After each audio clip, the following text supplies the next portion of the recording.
दोस्तों, भारत की crude oil को लेकर जो दूसरे देशों पर भारी निर्भरता थी, अब वो कुछ ही महीनों में कम होने वाली है। जी हां, आत्मनिर्भरता की ओर एक और बड़ा और सशक्त कदम अब हमारा देश उठाने वाला है। हाल ही में इंडिया की टॉप ऑयल और गैस प्रोड्यूसर कंपनी ONGC ने एक बहुत बड़ी खुशखबरी सुनाई है। क्या है ये पूरी खबर, चलिए आपको विस्तार से बताते हैं। लेकिन उससे पहले हमारी वीडियो के कई दिनों से नोटिफिकेशन आप लोगों तक नहीं पहुँच रहे, इसीलिए अगर आप में से किसी ने हमारे चैनल को सब्सक्राइब करके बेल नोटिफिकेशन ऑन नहीं किया हुआ है तो जरूर कर ले, जिससे हमारी डेली डिफेंस और वर्ल्ड अफेयर से जुड़ी लेटेस्ट वीडियो आप तक सबसे पहले पहुंच सके। दरअसल दोस्तों, ONGC ने कृष्ण गोदावरी बेसन में 1983 के दौरान ऑयल गैस रिजर्व को ढूंढ निकाला था, लेकिन लंबे समय से ONGC ने इसके ऊपर किसी भी तरीके का कोई भी प्रोडक्शन नहीं किया। लंबे वक्त के बाद अब 2023 में जाकर ONGC इस बेसन से क्रूड ऑयल को निकालने वाली है। ये 15,000 स्क्वायर किलोमीटर के एरिया पर ऑन शोर यानी कि ऊपर की साइड है और 25,000 किलोमीटर बे ऑफ बंगाल के समुद्र की तरफ फैला हुआ है।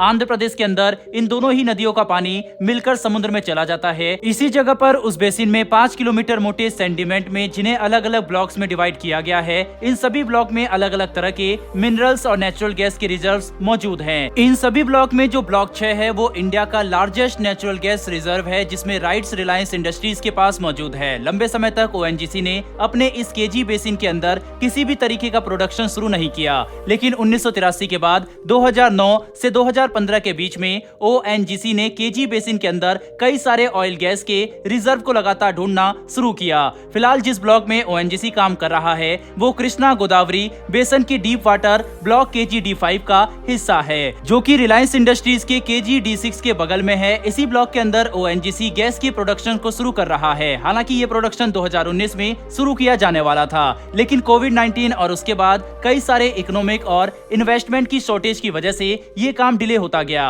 और आखिरकार 2023 में इस प्रोडक्शन को शुरू करने का टाइम आ गया। दोस्तों, फिलहाल ONGC इस गैस रिजर्व से 0.4 पर मिलियन स्टैंडर्ड क्यूबिक मीटर पर डे क्रूड ऑयल को एक्सट्रैक्ट करेगी और इसी के चलते ONGC की ये कोशिश है कि 2024 के फरवरी तक पर डे वैल्यू को 0.4 MMSCMD से बढ़ाकर 1.4 MMSCMD तक कर दी जाए। और इसी के चलते ONGC ने केजी बेसिन में प्रोड्यूस की जाने वाली गैस के लिए कई सारे इन्वेस्टर को भी इन्विटेशन भेज दिया है कि वो यहाँ पर आकर बिडिंग करे और अपनी अपनी जरूरत के अनुसार यहाँ से गैस को खरीद ले। दोस्तों, ONGC ने गैस का दाम $12 रखा हुआ है। जिन कंपनीज को बुलाया गया है उसमें से कुछ गैस ऑपरेटर्स हैं जो ऑटोमोबाइल इंडस्ट्रीज को CNG बेचते हैं। पाइप कुकिंग गैस ऑपरेटर्स को भी बिडिंग के लिए इन्वाइट किया गया है। कुछ वो कंपनी वाले भी हैं जो गैस के जरिए फर्टिलाइजर प्रोड्यूस करते हैं, जिससे इलेक्ट्रिसिटी जनरेट होती है। साथ ही LPG प्रोड्यूसर और ट्रेडर्स को भी इन्विटेशन भेजा गया है। ONGC अपने गैस का सप्लाई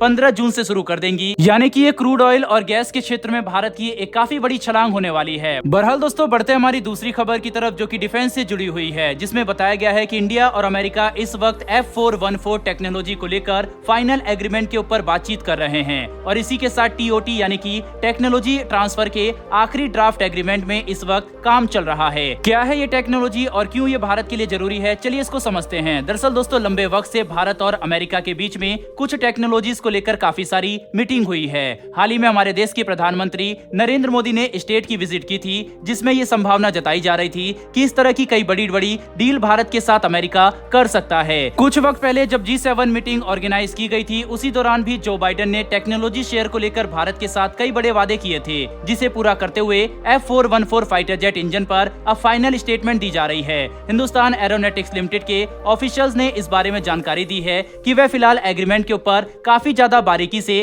काम कर रहे हैं, ताकि लास्ट मोमेंट पर किसी भी तरीके का ग्लिच या फिर कोई अलग से डिमांड निकलकर सामने ना आ जाए। इसीलिए इस प्रोसेस को काफी स्मूथली किया जा रहा है। बात करें F414 इंजन के बारे में, जिन्हें इंडिया के फाइटर जेट के लिए खरीदा जा रहा है और साथ ही साथ जिस टेक्नोलॉजी को भारत ले रहा है, तो दोस्तों इसके लिए भारत में लोकली यानी कि स्वदेशी तरीके से F414 इंजन को आने वाले वक्त में तैयार किया जाएगा। इसकी मदद से इंडिया की डिफेंस कैपेबिलिटीज और सेल्फ रिलायंस एरोस्पेस सेक्टर में और भी ज्यादा एडवांस और स्ट्रांग होगी। पूरी तरीके से देखा जाए तो आने वाले वक्त में भारत एरोस्पेस सेक्टर में काफी ज्यादा आत्मनिर्भर होने वाला है।